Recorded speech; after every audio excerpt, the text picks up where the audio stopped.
Hello everyone, आप देख रहे हैं जॉब इंस्ट्रक्टर यूट्यूब चैनल। आज की इस वीडियो में हम डिस्कस करने वाले हैं उत्तर प्रदेश में जो बीएड के एडमिशन फॉर्म आए हुए हैं, आपको फॉर्म कैसे भरना है और कौन कौन कैंडिडेट फॉर्म फिल कर सकता है। तो चलिएगा स्टार्ट करते हैं। और पहली बार चैनल पर विजिट कर रहे हैं तो जॉब इंस्ट्रक्टर यूट्यूब चैनल को सब्सक्राइब कर लीजिएगा। यहाँ पर गवर्नमेंट और प्राइवेट सभी जॉब की इन्फॉर्मेशन दी जाती है, साथ ही जितने भी एडमिशन फॉर्म आते हैं वो भी यहाँ पर बताए जाते हैं। फ्रेंड्स, यहाँ फॉर्म फिल करने के लिए जो डेट है वो 10 फरवरी से स्टार्ट है और 10 मार्च तक आप लोग फॉर्म फिल कर सकते हैं। ऐसे सभी कैंडिडेट जो मिनिमम मार्क्स 50% रखते हैं अपने ग्रेजुएशन में, ठीक है, जनरल और ओबीसी। अगर आप एससी एसटी कैंडिडेट हैं तो आपको 45% मार्क्स होनी चाहिए, ग्रेजुएशन हो या पोस्ट ग्रेजुएशन हो, ठीक है। अगर आपने बी या बी टेक कर रखा है तो आपके मिनिमम 55% मार्क्स होने चाहिए, ठीक है। तो ये इसमें एलिजिबिलिटी क्राइटेरिया है। यहाँ पर इसका जो पीडीएफ लिंक है, फॉर्म भरने का लिंक है, मैंने टेलीग्राम पर शेयर कर दिया है। टेलीग्राम की लिंक डिस्क्रिप्शन, आप फटाफट से क्लिक करके देख सकते हो। यहाँ पर आएंगे तो यहाँ पर आपको देखने को मिल रहा है कि जो भी कैंडिडेट करना चाहता है वो 5 मार्च तक फॉर्म भर सकता है। अगर आप 5 मार्च तक फॉर्म भरते हैं तो ओबीसी कैंडिडेट के लिए 1650 रुपये की फ़ीस लगेगी, ठीक है, जर्नल और ओबीसी कैंडिडेट को। और अगर आप एससी एसटी के कैंडिडेट हैं केवल उत्तर प्रदेश निवासी तो आप 850 रुपये की फ़ी भर सकते हैं। अगर आप एससी एसटी या फिर कोई अदर स्टेट के कैंडिडेट हैं तो आपको 1650 रुपये लगेगी, ठीक है। अगर आप 5 फरवरी के बाद फॉर्म को 5 मार्च के बाद अगर आप फॉर्म को फिल करते हैं, राइट, 6 मार्च से लेकर के 10 मार्च के बीच, तो आपको कुछ एक्स्ट्रा फीस देनी पड़ेगी। एक्स्ट्रा फीस ये है कि अगर आप जनरल ओबीसी से भरेंगे तो 2000 रुपये लगेंगे। अगर आप उत्तर प्रदेश के एससी एसटी कैंडिडेट हैं तो आपको 1000 रुपये लगेगा। अगर आप एससी एसटी अदर स्टेट के हैं तो आपको 2000 रुपये लगेगा। अगर आप दूसरी स्टेट के कैंडिडेट हैं, जनरल में भरते हैं ओबीसी में, तो 2000 रुपये लगेंगे, ठीक है। तो ये कुछ क्राइटेरिया है, आप लोग देख सकते हैं, इसको फॉलो कर लीजिएगा। और यहाँ पर इसका जो फॉर्म भरने का लिंक और पीडीएफ मैंने टेलीग्राम पर शेयर कर दिया है। टेलीग्राम की लिंक डिस्क्रिप्शन में है, आप फटाफट से क्लिक करके देख सकते हो। फॉर्म भरने का प्रोसेस मैं आपको बता देता हूँ। आप जो भी डिटेल फिल करेंगे 10th की मार्कशीट से मैच होनी चाहिए। आपको यहाँ पर अपना नाम लिखना है, जो भी आपका नाम है पूरा, कन्फर्म नाम लिखना है, आपके पिताजी का क्या नाम है वो लिखना है, आपकी मदर का क्या नाम है वो यहाँ पर लिखना, आपके फादर का कंफर्म नेम, आपकी मदर का यहाँ पर नाम, और यहाँ पर आपकी मदर का कंफर्म नेम। यहाँ से आपको कैलेंडर से जन्मतिथि चूज़ करनी होगी, जो भी जन्मतिथि है, कंफर्म जन्मतिथि सिलेक्ट करेंगे, डेट ऑफ बर्थ। उसके बाद यहाँ से आपको अपनी ईमेल आईडी देनी है और अपना कंफर्म ईमेल आईडी देनी है। अपना यहाँ से मोबाइल नंबर देना है और आपको कंफर्म मोबाइल नंबर देना होगा।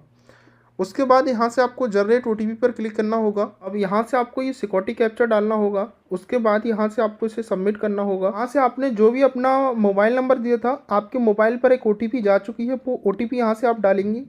जो भी ओटीपी है करेक्ट ओटीपी डालिएगा। ओटीपी डालने के बाद यहाँ से मैं अपनी ओटीपी फिल कर देता हूँ। उसके बाद वैलिडेट ओटीपी पर क्लिक करेंगे, वैलिडेट हो जाती है, राइट। उसके बाद यहाँ से आपको फिर से सिक्योरिटी कैप्चर डालना होगा।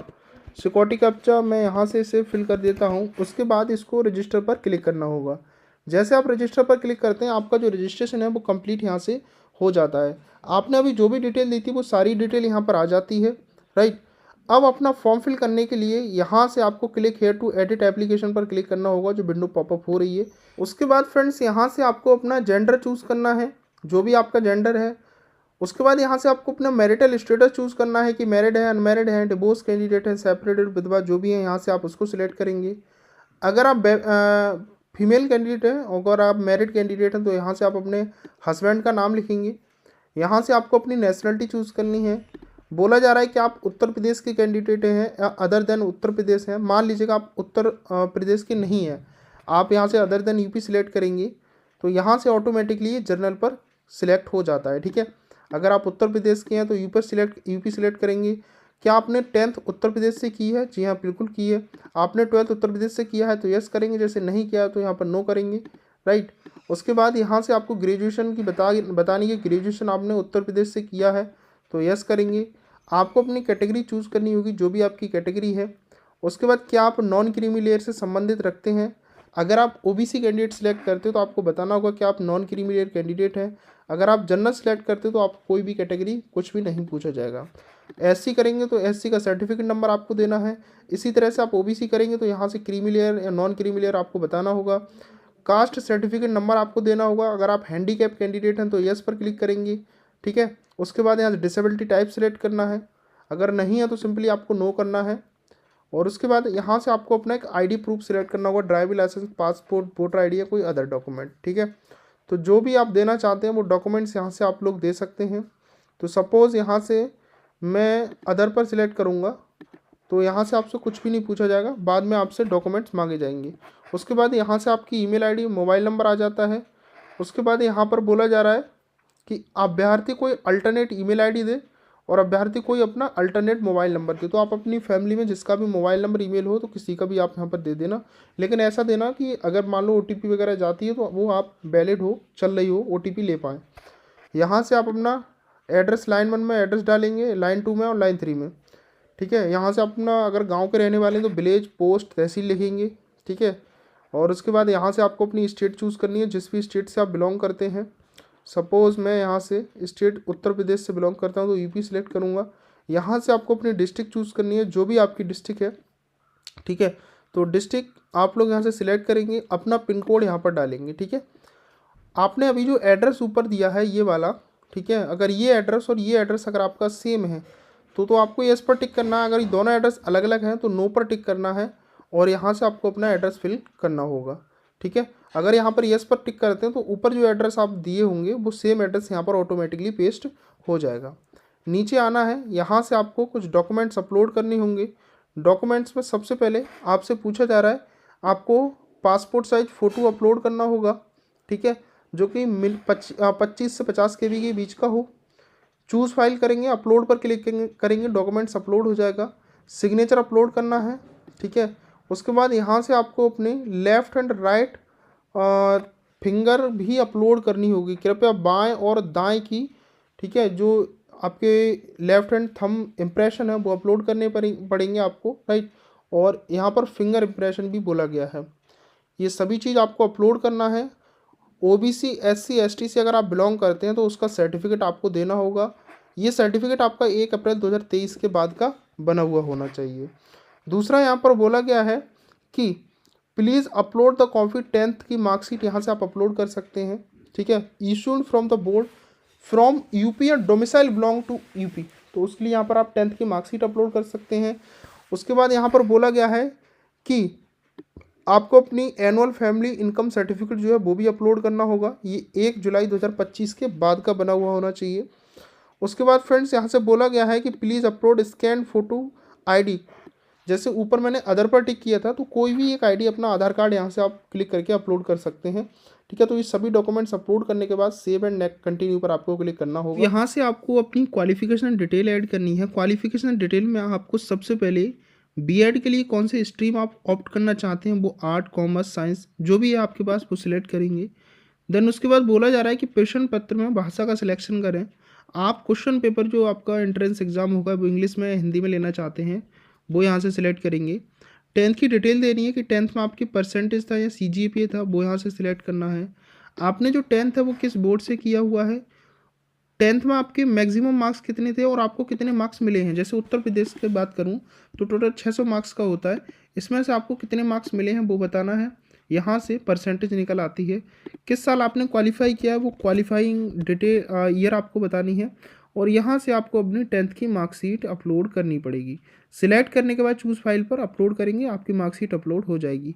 ये जो है आपको JPG या PDF किसी भी फॉर्मेट में अपलोड कर सकते हैं। मैक्सिमम 1 MB की ज़्यादा की नहीं होनी चाहिए। 12th में आपको CGPA परसेंटेज वो बतानी है, आपने किस बोर्ड से किया हुआ है, टोटल कितने मार्क्स का है आपका, ठीक है। ऑप्टेन कितने मार्क्स आपको मिले हैं, परसेंटेज यहाँ से निकल कर आ जाएगी। किस साल आपने क्वालिफाई किया है अपना 12th वो बताना है, ठीक है। और 12th की मार्कशीट यहाँ से आपको अपलोड करनी है। उसके बाद फ्रेंड्स बोला गया है कि आपका जो ग्रेजुएशन है वो आप पास कर चुके हैं तो आपको पास पर क्लिक करना है। उसके बाद यहाँ बताना है कि आप ग्रेजुएशन किससे किए हैं, किस कॉलेज से किए हैं, क्या रोल नंबर है, किस साल आप पास किए हुए हैं अपना ग्रेजुएशन। उसके बाद आपका ग्रेजुएशन परसेंटेज मोड में था या CGPA था वो यहाँ सेलेक्ट करेंगे। कितने मार्क्स आपको, टोटल कितने मार्क्स का था ग्रेजुएशन, कितने मार्क्स आपको ऑब्टेंड हुआ और यहाँ से ग्रेजुएशन की मार्कशीट अपलोड करनी है। उसके बाद सेव कर देना है आपको। अगर आप अपीयरिंग है, अगर आपका ग्रेजुएशन कंप्लीट नहीं हुआ है तो अपीयरिंग पर क्लिक करेंगे। ग्रेजुएशन आप किससे कर रहे हैं वो यहाँ से सिलेक्ट करेंगे, किस कॉलेज से कर रहे हैं और रोल नंबर यहाँ पर आपको लिखना है। और उसके बाद एक्सपेक्टेड ईयर पूर्ण कब होगा आपका 2026 में कंप्लीट हो जाएगा, तो 2026 पर क्लिक करके सेव कर देते हैं। एक चीज़ यहाँ पर हाईलाइट की गई है कि अपीयरिंग कैंडिडेट ग्रेजुएशन या पोस्ट ग्रेजुएशन में है, फिल और सेकेंड ईयर और last year roll number in roll number field does not have the final year roll number. अगर आपके पास फाइनल ईयर यानी कि अगर आप अपीयरिंग हैं तो आपको फाइनल ईयर होगा इस साल।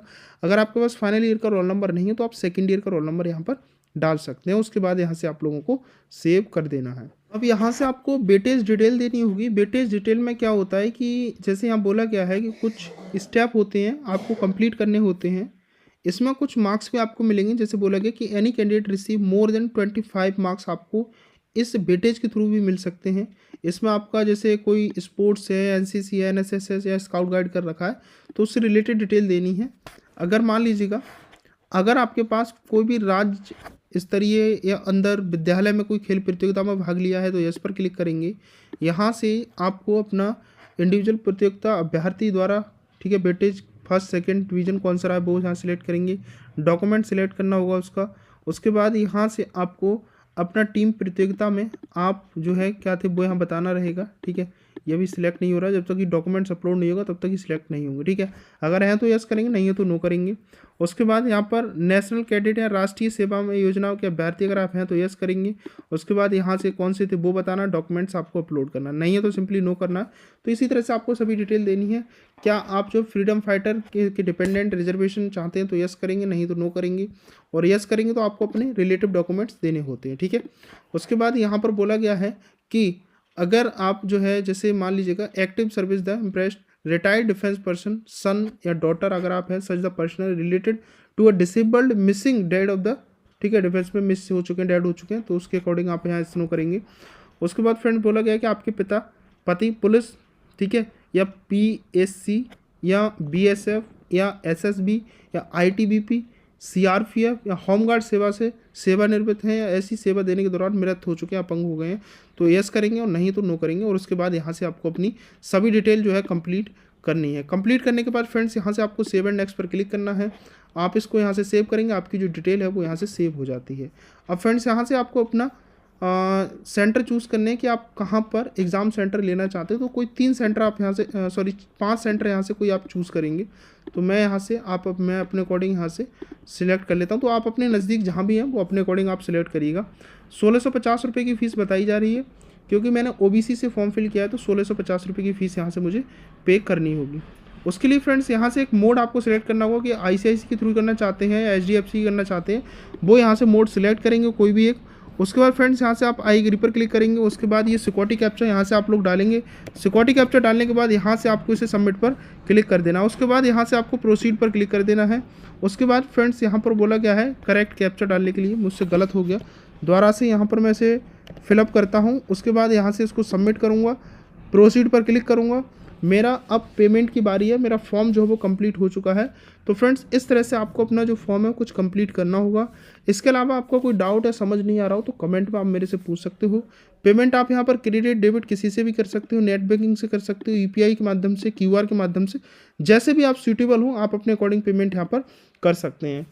तो आपको लगा कि फॉर्म में कहीं पर आपको प्रॉब्लम हो सकती है, अगर 1% भी लगाओ तो कमेंट में पूछ सकते हैं या फिर मेरे से आप इंस्टाग्राम ID डिस्क्रिप्शन में इंस्टाग्राम पर मुझसे कनेक्ट हो सकते हैं।